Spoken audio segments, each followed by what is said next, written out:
آپ کو اندازہ ہو گیا ہوگا کہ ہمارے نبی صلی اللہ علیہ وسلم کو قرآن پاک تو اللہ نے بعد میں عطا کیا، لیکن نبی کی طبیعت کو شروع ہی سے اللہ نے نیک بنایا تھا۔ ہر اچھی عادت ہمارے نبی کا طریقہ کار تھی۔ وہ لوگوں کے ساتھ اتنا پیار اور محبت کا سلوک کرتے تھے، ان کی شان دل نوازی اور ان کی اچھی اچھی خوبیوں کے لیے کے تعلق سے میں نے بہت سارے واقعات بیان کیے۔ ایک واقعہ آپ سن لیں، یہ واقعہ بھی قرآن کے نزول کے پہلے کا ہے، بلکہ کافی پہلے کا۔ اس واقعے کی ابتدا میں یہ سمجھے کہ ایک بچہ تھا جس کا نام تھا زید بن حارثہ کعبی۔ ان کی والدہ کا نام تھا سعدا، خاندان بان سے تھیں وہ۔ زید بن حارثہ مکے کے رہنے والے نہیں تھے، ایک دور دراز خطے کے عرب کے کسی دوسرے علاقے کے تھے۔ یہ بہت چھوٹے بچے تھے کہ ان کی والدہ ان کو لے کر اپنے میکے گئی ہوئی تھی۔ ننہال کے سفر میں اس زمانے میں خطرات بہت تھے۔ اتفاق سے ڈاکوؤں کے ایک گروہ نے اس قافلے پہ حملہ کیا، مال تو سب لوٹ ہی لیا، جو کچھ بچے عورتیں تھیں ان کو بھی لوٹ لیا، ان پہ قبضہ کیا۔ قافلے والے اپنا بچاؤ نہ کر سکے اور لوٹ ماٹ کے چلے گئے۔ مال تو آپس میں ان لوگوں نے تقسیم کر لیا، اور زید نامی بچے کو ان لوگوں نے جو لوٹا اسے اغوا کیا اور لے جا کر اسے عکاظ کے بازار میں بیچ دیا۔ سالانہ جو منڈی عکاظ میں لگتی تھی، عرب میں کئی منڈیاں لگتی تھیں، جدہ میں لگتی تھی، مکے کے قریب عرفات کے قریب عکاظ میں لگتی تھی، طائف میں لگتی تھی، ذوالمجاز، مجنہ، عکاظ، یہ سالانہ میلے لگتے تھے جس میں ہر طرح کا سامان بکتا تھا، لونڈی اور غلام بھی بکتے تھے، جانور بھی بکتے تھے۔ اتفاق دیکھو، زید بن حارثہ کا مقدر بہت اچھا تھا۔ ان کو بیچنے کے لیے منڈی میں جب لایا گیا تو خریدنے والے مکے کے بڑے عزت دار شخص تھے جن کا نام تھا حکیم ابن حزام۔ بات دراصل یہ ہے کہ جن ام المومنین حضرت خدیجۃ الکبریٰ کا ہم نے ذکر خیر کیا، انہی خدیجۃ الکبریٰ کے سگے بھتیجے تھے حکیم ابن حزام۔ خدیجۃ الکبریٰ خوشحال پیسے والی خاتون تھی، ان کو گھر کے کام کاج کے لیے ایک بچے کی ضرورت تھی، تو انہوں نے اپنے بھتیجے سے کہا کہ میں تو بازار جاتی نہیں، عکاظ کی منڈی میں جانا، کوئی ہونہار بچہ دکھے گا تو خرید لانا، پیسے میں دے دوں گی۔ یہ اپنی اس پھوپھی کا بڑا کام کرتے رہتے تھے۔ یہ گئے جب عکاظ کی منڈی میں تو ان کی نگاہ انتخاب زید بن حارثہ پہ پڑی۔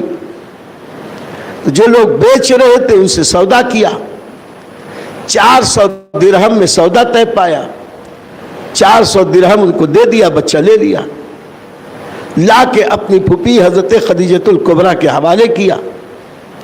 حضرت خدیجۃ الکبریٰ رضی اللہ تعالیٰ عنہا ان کو اپنے بچوں کی طرح رکھنے لگی، کیونکہ 4 بچے تو ان کے پہلے سے تھے، لیکن انہیں اس لیے خریدا تھا کہ یہ غلام ہے، نوکر رہے گا، گھر کے کام کاج کرے گا۔ اور ابھی انہیں کچھ ہی دن ہوئے تھے کہ نبی کریم صلی اللہ علیہ وسلم سے بی بی خدیجہ کا نکاح ہوا۔ اب نکاح جب ہمارے نبی سے حضرت خدیجہ کا ہوا تو ان کے دل میں یہ بات آئی کہ کیوں نہ اپنے شوہر نامدار کی خدمت کے لیے میں اس بچے کو دے دوں۔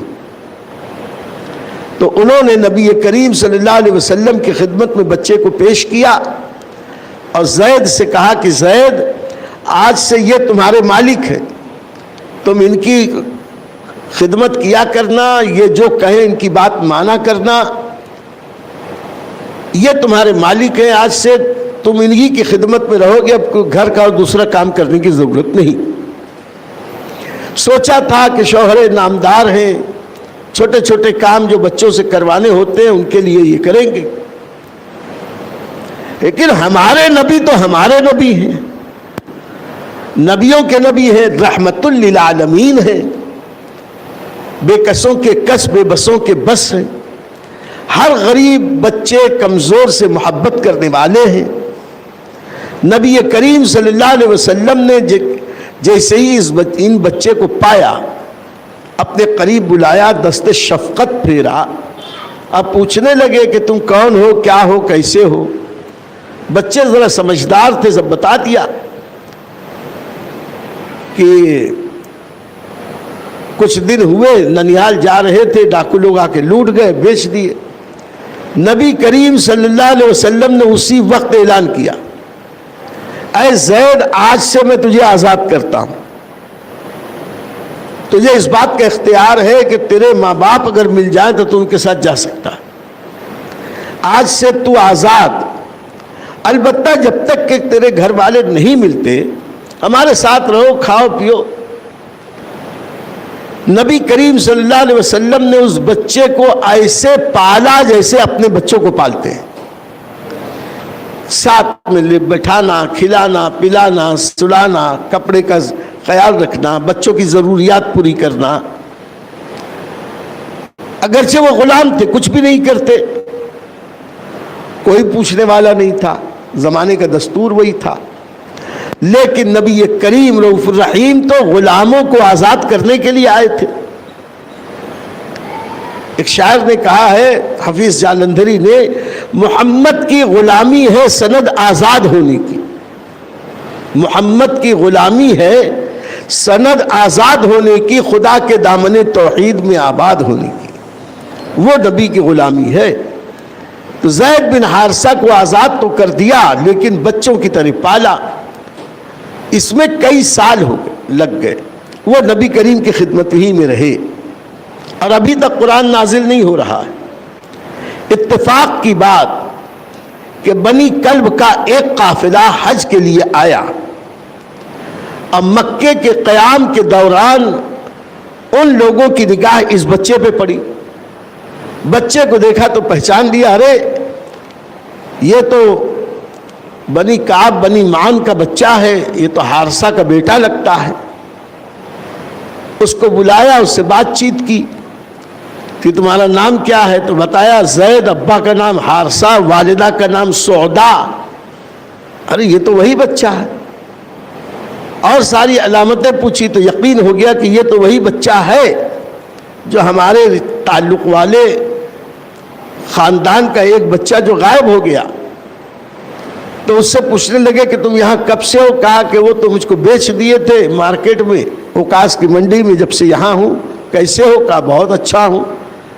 کوئی تکلیف تو نہیں ہے؟ کوئی تکلیف ہو تو ہم کوشش کریں گے۔ نہیں کوئی تکلیف نہیں، بالکل گھر جیسا، بلکہ گھر سے اچھا ہے، آرام ہے۔ تمہارے مالک تم کو ستاتے تو نہیں؟ کہا نہیں، مالک تو مجھے بیٹوں کی طرح پیار کرتے ہیں۔ حیرت تو ہوئی کہ اس زمانے کے دستور کے خلاف تھا۔ آج ہمارے یہاں نوکروں کے ساتھ ہم غلاموں سے بدتر سلوک کرتے ہیں، نوکروں کو عزت نہیں دیتے تو غلاموں کو کیا دیں گے؟ غلام تو زر خرید ہوتے ہیں۔ تو اس زمانے میں کیسے غلاموں کے ساتھ غلط سلوک ہوتا ہوگا؟ ایسے میں یہ بچہ کہہ رہا ہے کہ میرے ساتھ تو بہت اچھا سلوک کیا جاتا ہے۔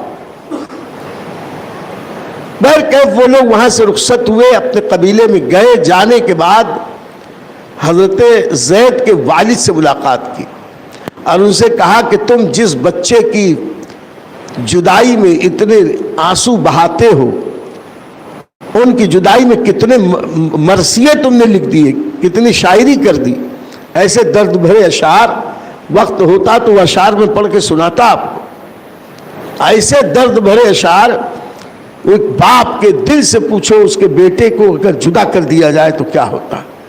اب وہ مل نہیں رہا ہے، بچہ کہاں ہے؟ اب برسوں ہو گئے، لیکن بچے کی محبت نہ باپ کے دل سے گئی، نہ ماں کے دل سے گئی، نہ خاندان والوں کے دل سے گئی۔